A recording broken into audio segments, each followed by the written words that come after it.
नमस्कार, vibes of India में आपका स्वागत है। 5 राज्यों में जो चुनाव है, उसके काउंटिंग 3 को होने वाले हैं। उससे पहले अभी एग्ज़िट पोल आया हुआ है और एग्ज़िट पोल के आंकड़े जो कह रहे हैं, वो थोड़े अलग निकले। जो पॉलिटिकल पंडित जो दिल्ली से बोलते थे कि ये होने वाला है, ये होने वाला है, उससे थोड़े अलग आ रहे हैं। क्योंकि राजस्थान में भी जिस तरह से कहा जा रहा था कि भारतीय जनता पार्टी आने वाली है, मध्य प्रदेश में कहा जा रहा था, तेलंगाना में कहा जा रहा था कि कांग्रेस आने वाली है। इस सब के बीच जो एग्जिट पोल आया है, उसके आंकड़े जो हमें नज़र आ रहे हैं, वो कुछ अलग कह रहे हैं। और इसके ही रिगार्डिंग हमें बात करनी है। हमारे साथ जुड़े हुए हैं किंगसुक नाग सर, वरिष्ठ पत्रकार। Welcome to vibes of India sir. Thank you, thank you. Sir आपसे ही जानना है कि एक्चुअली राजस्थान की फ़िलहाल की सिचुएशन क्या है? उसके बाद सर हम डीप में जाएँगे, पर फ़िलहाल क्या लग रहा है राजस्थान में सर? देखिए, जो जो हम देखते हैं रिपोर्ट, वो तो जरूरी नहीं है कि आई विटनेस अकाउंट्स जो अब टेलीविजन में आता है वही सब देखते हैं। तो यस। पर हमको मालूम नहीं क्या ठीक था क्या अलग था। तो ये हमको मैं बता नहीं सकता। लोग बोल रहे थे अशोक गहलोत स्ट्रांग है, पर उनके अगेंस्ट तो हमारे वो भी थे, कांग्रेस पार्टी के लोग भी थे उनके खिलाफ। और बीजेपी भी कोशिश कर रही थी। अब क्या एग्जैक्टली होगा वो बताना मुश्किल है, परंतु हम अपनी धारणाएं बनाते हैं on the basis of what ever reports you have read, पर वो धारणाएं ही है ना। और आज के जो एग्जिट पोल है वो भी एग्जिट पोल्स है, वो एक्चुअल रिजल्ट तो नहीं है। एक्चुअल रिजल्ट तो 3 तारीख को आपको मालूम चलेगा। हुँ। तो आप बताइए क्या बताएंगे, अशोक गहलोत सर जीत मुझे रहे हैं कि नहीं जीत रहे हैं? नहीं सर, वो तो सर आपसे ही जानना है क्योंकि नहीं नहीं, वो मैं थोड़ी आपको बता सकता हूँ। वो तो होगा आप सर। हम जो लोग वोट करेंगे वही बता सकते हैं। मतलब जो रिजल्ट आएगा तभी हमको मालूम चलेगा कौन जीत रहा है।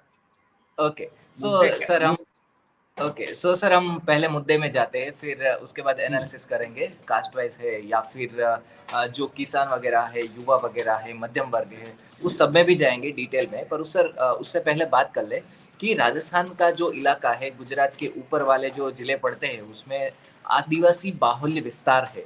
तो सर उनके वोट किस तरफ गए हैं? क्या उनके वोट कांग्रेस की तरफ गए हैं, ऐसा लग रहा है या फिर भारतीय जनता पार्टी को उनके वोट्स मिले हैं सर? ये बताना मुश्किल है, परंतु शायद India is undergoing a lot of change. तो जो पहले जो धारणाएं थी वो भी करेक्ट नहीं रही होंगी कि सारे आदिवासी एक ही साइड वोट करते हैं, किससे किसके बाद। फैक्टर्स चेंज हो रहे हैं ना, देश भी बदल रहा है, नेता भी बदल रहे हैं, और जो मुद्दों पे लोकल लोग वोट करते हैं वो भी बदल रहे हैं। अब वुमेन बहुत इंपॉर्टेंट बन गए हैं। चारों राज्यों में women are becoming very important voters. अब जब वुमेन वोट करते हैं, वो किस बेसिस पे वोट करते हैं हमको मालूम नहीं है। वो अपने घर वालों की बात मानते हैं कि अपने आप करते हैं। तो अब India is undergoing a lot of changes. तो वो चेंजेस किस तरह की हो रही है बताना मुश्किल है। तो ये बताना मुश्किल है, परंतु राजस्थान में तो शायद इस बार बारी तो बीजेपी की है। Congress will be in power again, I don't know. और अशोक गहलोत ऑफ कोर्स काफी पावरफुल लीडर है, परंतु उनके खिलाफ उनके पायलट के लड़के भी हैं, उनके खुद के मंत्रिमंडल में है वो। तो उसे बताना मुश्किल है क्या होगा, परंतु शायद देखिए एग्जिट पोल के रिजल्ट भी डिफरेंट डिफरेंट आ रहे हैं अखबारों में। जी। कुछ एग्जिट पोल बोल रहे हैं वो आएंगे, कोई बोल रहे हैं दूसरे आएंगे। तो मैं किस तरह से बता दूं कौन आएगा, ये बात है। ओके। नहीं मतलब जो भी चल रहा है, क्या चल रहा है, क्या नहीं चल रहा है, हमें सिर्फ़ यही जानना है। लाइक हम किसानों की बात करें, ठीक है? तो 5 साल में राजस्थान में कांग्रेस की सरकार रही है, तो 5 सालों में सर काम क्या-क्या हुआ है कि किसान है, ये उनको वोट दे या फिर किसान है, वो भारतीय जनता पार्टी की तरफ जाए? राजस्थान तो भारतीय जनता पार्टी का गढ़ है। जी। तो ये रिपीट होगा कांग्रेस, ये सोचना थोड़ा मुश्किल लगता है मेरे को, क्योंकि ये सब बड़े बड़े प्रदेशों में चेंज होते रहते हैं। एक बार बीजेपी, एक बार कांग्रेस। तो पहली बार कांग्रेस आ गया तो इस बार शायद बीजेपी आए। परंतु अशोक गहलोत बहुत स्ट्रांग लीडर है, ये भी बात सही है। मुझे पता नहीं क्या एग्जैक्टली होगा, परंतु लगता है सही है। सर और ज़्यादातर ये बात सर ज़्यादातर बात ये चली है कि भारतीय जनता पार्टी है, उनके पास स्ट्रॉन्ग कैंडिडेट नहीं है, अशोक गहलोत की तरह कि जो अपने दम पे, अपने बलबूते पे इलेक्शन लड़ सके। तो भारतीय जनता पार्टी का ये ड्रॉबैक है क्या? सर इसके बारे में क्या सोचते हैं सर आप? हाँ, मैं समझता हूँ कि ये बात सच है, क्योंकि उनका कोई स्ट्रांग लीडर नहीं है। परंतु स्ट्रांग लीडर कौन होता है? एक लीडर जब पावर में आ जाता है, उनको बिठा देते हैं गद्दी में, तो 5 साल में वो स्ट्रांग बन जाता है। तो अभी कोई नेता नहीं है भारतीय जनता पार्टी में जो पहले चीफ मिनिस्टर रहे हैं। Of course Vasundhara Raje is a very big factor here. Vasundhara Raje was the leader of the BJP, उनको साइड किया गया है। तो लोग तो ये मानते हैं कि अगर मार्जिनल रिजल्ट्स आए तो वसुंधरा राजे शायद सेंटर में आ जाएंगे। मतलब अगर बीजेपी की परफॉर्मेंस, कांग्रेस की परफॉर्मेंस इतनी बढ़िया नहीं रहे और बीजेपी की परफॉर्मेंस बेटर हो, बड़ा रिजल्ट थोड़ा मार्जिनल हो, वैसे सिचुएशन में मेरे को लगता है कि वसुंधरा सेंटर स्टेज आ जाएंगी और उनको सपोर्ट करने वाले बहुत लोग होंगे, तो वो फिर से मुख्यमंत्री बन जाएंगी, ऐसा लोग समझते हैं। कांग्रेस पार्टी में जैसे मैंने बोला, गहलोत को चैलेंज करने के लिए सचिन पायलट बैठे हुए हैं। तो मेरे को लगता नहीं कि कांग्रेस के लिए ओपन विक्ट्री होगी, तो थोड़ा मुश्किल है कांग्रेस के लिए। और वो भी तो है सर मैं इस पे सर मुझे इस पे भी आना है। लाइक गहलोत है और दूसरी तरफ सचिन पायलट है, उनकी इंटरनल जो क्लेशिश है वो हो रही है और उसके सिवा उनको साथ में दिखाने का प्रयास भी हो रहा है। तो इसके बीच भारतीय जनता पार्टी क्या इसका लाभ ले सकी है कि वो उन दोनों के बीच में जो क्लेश है उनका लाभ ले सकी है भारतीय जनता पार्टी? लाभ ले सकती है, लिया है कि नहीं मुझे मालूम नहीं, शायद लिया होगा उन्होंने। परंतु बीजेपी के अंदर भी क्लैश है कि उनकी जो लीडर थी वसुंधरा राजे थे, और उनको तो आपने आगे बढ़ाया नहीं। तो वसुंधरा राजे अपने अपने आप ही कोशिश कर रही है आगे आने की। तो इसका मतलब है कि कांग्रेस के अंदर भी क्लैशेस हैं और बीजेपी के अंदर भी क्लैशेस हैं। तो नई नेतृत्व आएगी दोनों पार्टी में, तो देखते हैं क्या होता है। सर बात सामने निकल के ये भी आ रही है कि राजस्थान में एक बड़ा तबक्का है जो जाट वोटर्स है, और जाट वोटर्स जब कृषि कानून के बारे में जब बात हुई थी, कृषि कानून जब 3 आए थे, उसके बाद उसका बड़ा तबक्का है वो केंद्र सरकार के साथ नाराज है, ऐसी बातें अभी फिलहाल चल रही है। तो सर इसके बारे में सर आपका क्या सोचना है कि ये भारतीय जनता पार्टी को नुकसान करवा सकता है सर? हाँ, नुकसान तो करा सकता है, एकदम करा सकता है। अब कराएगा कि नहीं मुझे मालूम नहीं, करा तो सकता है, इसमें कोई डाउट ही नहीं है। राजस्थान तो बड़ा मार्जिनल केस है ना। राजस्थान का इलेक्शन बहुत डिफिकल्ट है, इसमें प्रेडिक्ट करना बहुत मुश्किल है राजस्थान में, जो कि नहीं है छत्तीसगढ़, जो कि छत्तीसगढ़ में नहीं है, तेलंगाना में नहीं है, परंतु राजस्थान में तो डिफिकल्ट है। जैसे मध्य प्रदेश में लोग बोलते हैं कि बीजेपी का स्वीप होगा, और ऐसे भी बोलते हैं लोग कि मध्य प्रदेश सेकंड गुजरात बन जाएगा, गुजरात की तरफ ही एक बीजेपी का स्ट्रांग होल्ड हो जाएगा। तो राजस्थान मार्जिनल है, उसके केस में पता नहीं है, तो उसमें प्रेडिक्ट करना इतना आसान नहीं है राजस्थान में, उस हिसाब से मैं समझता हूँ। सर तो ऐसी कौन सी शायद कांग्रेस की तरफ ना जाए वोटिंग ट्रेंड, ये लगता है, पर होगा क्या सर पता नहीं।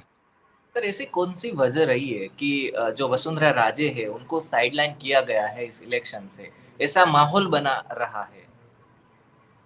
I think BJP in the throws of changes, तो बीजेपी की जो नेतृत्व में चेंज हो रही है, जो ओल्ड गार्ड है वो चेंज हो रहे हैं। तो अभी ये पार्टी मोदी जी और अमित शाह के अंडर में है, तो उसलिए शायद कुछ चेंजेस हो रहे हैं। वसुंधरा राजे तो पुराने समय के नेता है, तो इसलिए वो चेंजिंग सिचुएशन में शायद इतना आगे नहीं।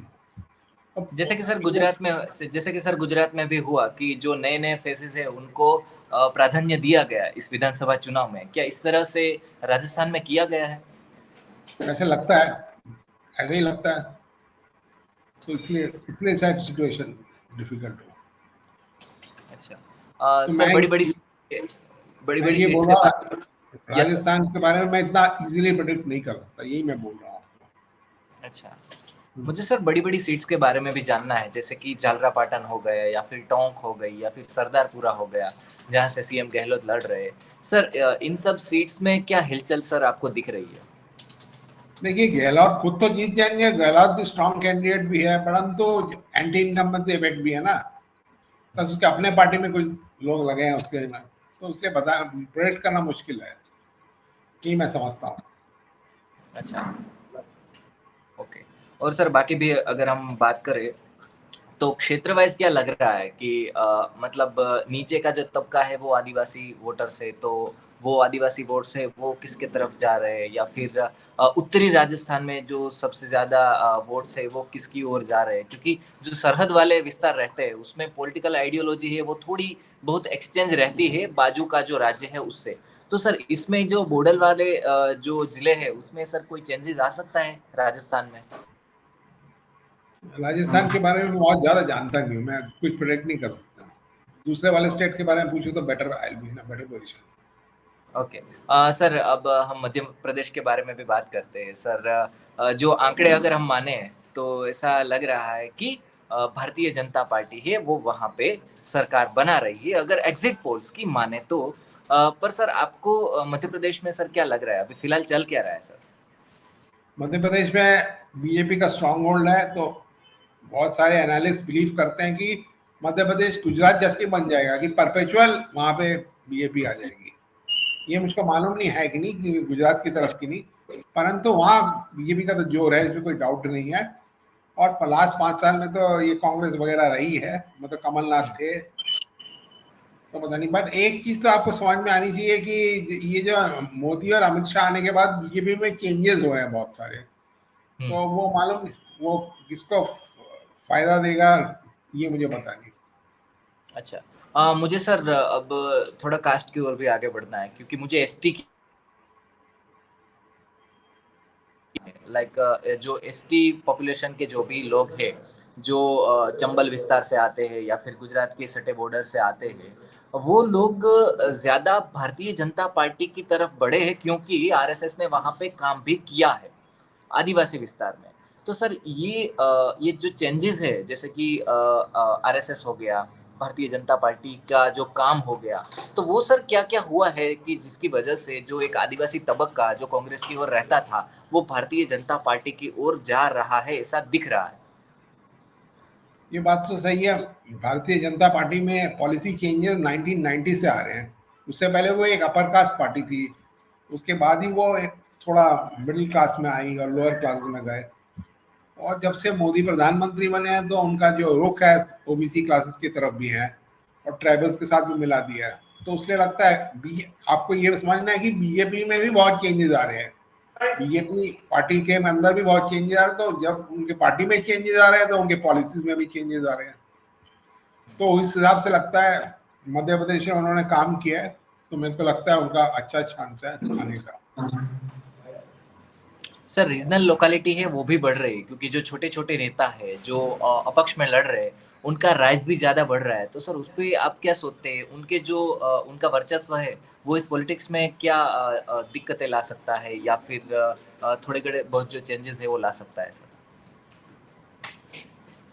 वो तो इवॉल्विंग वर्ल्ड है, चेंजेस तो होंगे, वो चेंजेस हो भी रहे हैं। और मोदी के अंदर बीजेपी है तो फिर वो अपना अपना छाप छोड़ने की कोशिश कर रहे हैं, तो बहुत चेंजेस हो रहे हैं उस हिसाब से मैं समझता हूँ।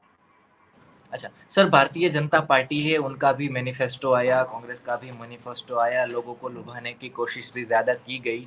उनमें से सबसे ज़्यादा सर आपको क्या लगता है कि लोग किसकी ओर बढ़े हैं? किसका मैनिफेस्टो अच्छा रहा है? लोग मतलब कि आकर्षक किस मैनिफेस्टो से ज़्यादा हुए? कौन से ऐसे मुद्दे रहे मैनिफेस्टो में सर? मैं नहीं समझता कि मैनिफेस्टो में लोग वोट करते हैं। मैं लोगों हुँ, को तो आजकल तो धारणाएं बदल गई हैं। लोग पूछते हैं हमको क्या मिलेगा, हुँ, हुँ, उनको सस्ते में गैस मिल रहा है कि नहीं, सस्ते में बाकी चीज अनाज मिल रहा है कि नहीं, उस हिसाब से हुँ, वोटिंग करते हैं। मैनिफेस्टो पे तो वोट नहीं करते हैं। मैनिफेस्टो तो बड़ी पॉलिसी डॉक्यूमेंट है, तो मैनिफेस्टो के हुँ, बारे में तो मैं ज्यादा जिक्र करता नहीं। हुँ, हुँ। डायरेक्ट बेनिफिट क्या है उससे, ये बात है। ओके तो ये सर। मुझे पता नहीं क्या होगा। ओके। सर किसानों की भी बात करनी है क्योंकि एक बड़ा तबका है जो मध्य प्रदेश में है वो किसान है। तो जिस तरह से शिवराज सिंह जो सरकार है उन्होंने किसानों के लिए काम किया है, तो उसका सर क्या रह सकता है इम्पोर्टेंस इस विधानसभा चुनाव में? देखिए, फायदे में तो बीजेपी है ना।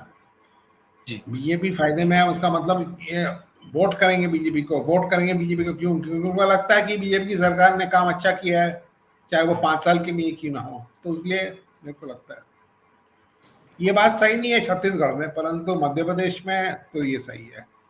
छत्तीसगढ़ भी एक जमाने में मध्य प्रदेश के ही पार्ट थे, परंतु वहां पे लगता है कि शायद कांग्रेस की पूरा खिसक नहीं जाएगा कांग्रेस, जो मध्य प्रदेश से लगता है। तो सर वैसे क्या हम इस तरह से ये सब एग्जिट पोल है, अभी हमको मालूम नहीं एक्चुअल रिजल्ट्स क्या आएंगे, ये भी बता दिया जाए।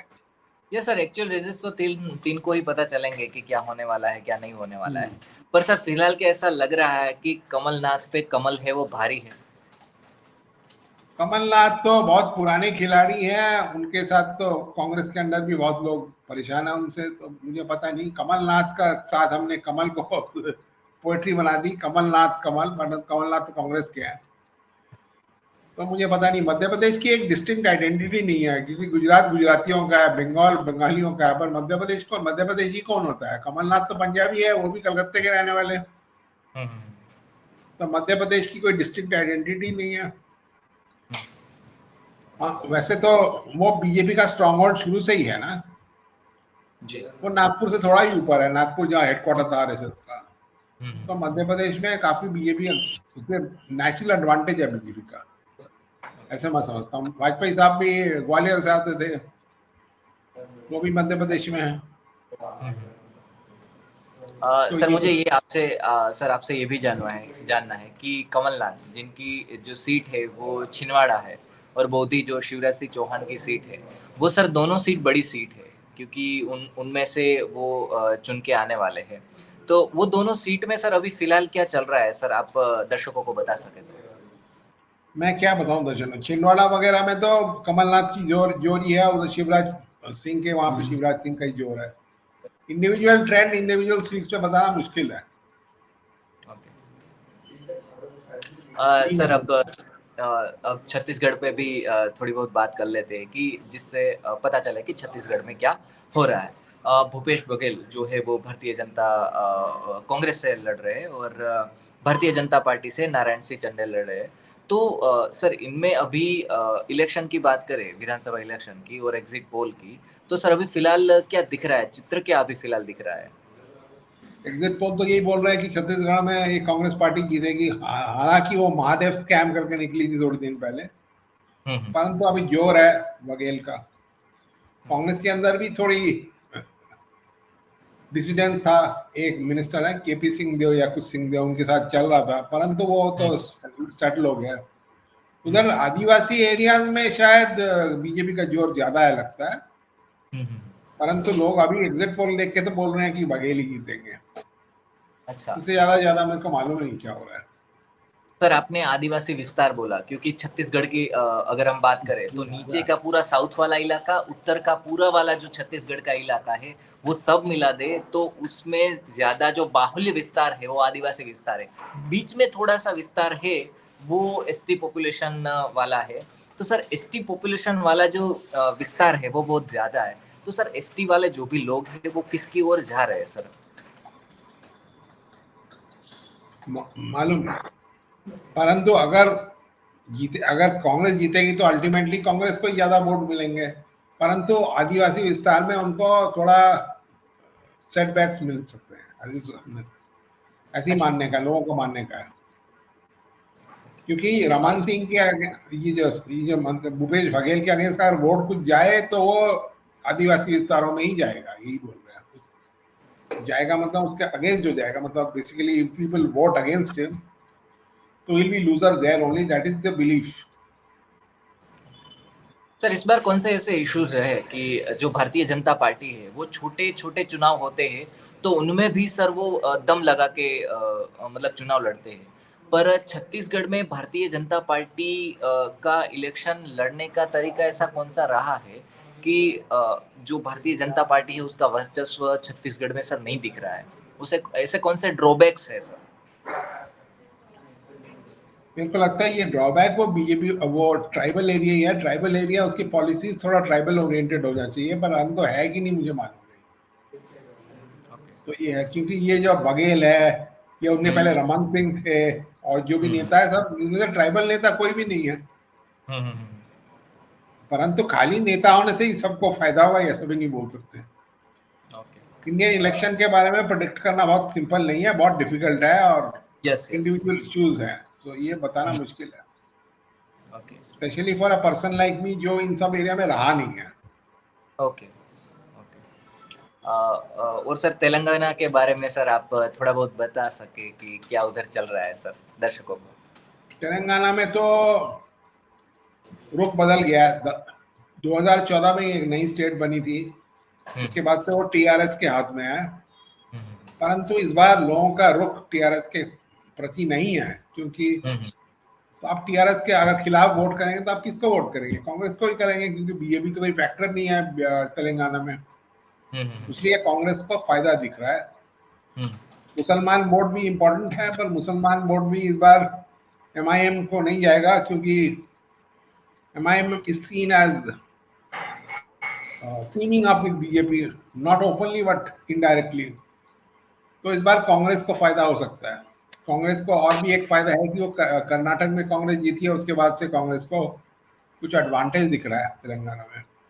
पर ये मत मानिए कि कांग्रेस पार्टी बहुत स्ट्रांग हो गई है, क्योंकि राहुल गांधी पहले भी थे, अभी भी है, पार्टी में जोर नहीं आया। लोगों को अब टीआरएस पार्टी अच्छा नहीं लग रहा, क्योंकि 10 साल वो पावर में है, तो एंटी इनकम्बेंसी इफेक्ट से फायदा मिलेगा कांग्रेस को। और क्योंकि बीजेपी नहीं है यहाँ पे, तो कांग्रेस ही एकमात्र पार्टी है जो एडवांटेज ले सकता है, उससे लगता है। और एग्जिट पोल भी ये सब बोल रहे हैं कि कांग्रेस पार्टी जीतेगी, और मैं भी ऐसी समझता हूँ, क्योंकि मैं भी यहीं रहता हूँ, तो मैंने भी देखा है। अच्छा, तो ये सिचुएशन है। ओके। तो सर आप वहाँ रहते हैं, तो आप अच्छी तरह से स्थिति अगर बता सके तो, कि जैसे कि टीआरएस का बीआरएस हो गया, उसके पीछे क्या रीजंस रहे, या फिर जो मुस्लिम मतों की आपने बात की कि वो ज्यादा मुझे अभी फिलहाल नहीं दिख रहा है, एएमएम का वर्चस्व ज्यादा नहीं दिख रहा है, तो उसके पीछे के सर रीजंस क्या है सर, अगर आप बता सके तो? ये टीआरएस बीआरएस बन गए। टीआरएस का नाम था तेलंगाना राष्ट्र समिति, अब उसका नाम चेंज करके भारतीय राष्ट्र समिति बना जी, दिया, जी, जी, जी, क्योंकि जी। इनकी जो मुख्यमंत्री हैं वो समझते हैं कि विल बिकम एम्बिशियस, वो मल्टी स्टेट पार्टी बनना चाहते हैं। और तेलंगाना राष्ट्र समिति तो महाराष्ट्र में इलेक्शन नहीं खड़े हो सकते ना, कर्नाटक में नहीं खड़े हो सकते, जी, जी, तो जी। अपनी एम्बिट वो बढ़ाने की कोशिश कर रहा है, उसलिए बीआरएस बन रहा है। पर लोग कह रहे हैं कि तुम अपने प्रदेश में तो काम करो, करो, कर भी रहे हैं, ऐसा नहीं कर नहीं रहे, परंतु ज्यादा ओवर कॉन्फिडेंट हो गए वो। जो जब नई स्टेट बनी थी, जो जो उन्होंने प्रॉमिसेस 14 किए में। थे वो सब डिलीवर नहीं हुए, हम्म, तो ये बात है। और वो एक फैमिली रूल बन गया है, क्योंकि वो हैं, उनके बेटे हैं, और जब वो चीफ मिनिस्टर नहीं रहेंगे तो सब लोग समझते हैं उनके बेटा ही बनेगा चीफ मिनिस्टर, ओके। तो उनकी बेटी भी बहुत इंपॉर्टेंट है। हम्म, लोग ये भी समझते हैं कि अगर बीजेपी को मौका दिया जाए तो they will support BRS and not the Congress, क्योंकि कांग्रेस तो नेशनल लेवल में राइवल है बीजेपी का, हम्म, परंतु टीआरएस तो रीजनल पार्टी है, तो इसलिए वो हम्म, रीजनल पार्टी को। बीजेपी का तो एक नुकसान है कि BJP has not grown itself in Telangana. Hmm, BRS को तो, ये बीजेपी को तो माना जाता है north Indian party and West Indian party, it is not a south Indian party. Hmm, south India के कोई भी स्टेट में नहीं थे, पहले तो कर्नाटक में थे, वहां से भी निकल गए हैं, हम्म। तो ये एक बड़ी इंपॉर्टेंट फैक्टर है। अच्छा। और सर मिजोरम के बारे में सर आप थोड़ा बहुत मिजोरम के बता बारे में सकते नहीं कुछ जानता है, मैं आज कुछ नहीं बोल सकता, क्योंकि मैं उसको फॉलो नहीं करता। मिजोरम इतना हैं? छोटा ओके। स्टेट है, यस। उसके बारे में। परंतु 2024 के इलेक्शन का ये सेमीफाइनल है, हम्म, इस असेंबली में जो होगा तो हम्म, उसका इम्पैक्ट जरूर होगा एक साल बाद। हम्म। सबसे इम्पोर्टेंट ट्रेंड है कि how will BJP grow so that it is able to enter south India, okay. यही बहुत बहुत इंपॉर्टेंट बात है। ये बहुत सारे स्टेट हैं जहाँ पे बीजेपी एंटर नहीं कर पा रही। हालांकि कांग्रेस वीक हो गई है, पर कांग्रेस पहले तो पूरा देश में उनका चलता था ना। वर्चस्व। बीजेपी बीजेपी हाँ, बीजेपी बहुत स्ट्रांग है, परंतु there are certain regions of the country जहाँ पे वो एंटर नहीं कर पा रही। तो अगर जी। ऐसा नहीं है तो इसका मतलब है BJP has change it's strategy और इट्स पॉलिसीज। अब जब राम टेम्पल की बात करोगे साउथ इंडिया में तो नहीं चलेगा ना, वो इशू नहीं नहीं। चलेगा। तो वैसा ही हो रहा है राम टेम्पल की इशू। तो खाली एक ही काम चलता है कि मोदी का नाम चलता होगा, हम्म, परंतु खाली एक आदमी के नाम से तो नहीं चलता ना सब कुछ, वो पार्टी का पॉलिसी होना चाहिए। तो ये बात बीजेपी में आए थे, मोदी भी आए थे इलेक्शन हीयरिंग करने, पर वो 3 दिन के लिए आए थे, पर 1 दिन के बाद चले गए। जी। क्यों गए उनको मालूम नहीं। हम्म, तो ये सबसे ज्यादा सोचने वाली बात है बीजेपी के पॉइंट ऑफ व्यू से, how BJP can ensure that it is a party of worth in south India. yes. तो that is not clear at all. तो ये एक देखते हैं बात सर अभी क्या देखते हैं सर अभी क्या होने वाला है, क्या होगा 3 तारीख को पता चल जाएगा। और 2024 का जो चुनाव है उसमें ये 5 स्टेट का जो रिजल्ट आएगा उससे क्या चेंजेस आएंगे वो भी पता चलेगा। सर आप हमारे साथ जुड़े, हमारे साथ बात की, उसके लिए आपका सर खूब खूब धन्यवाद सर। Thank you. धन्यवाद सर।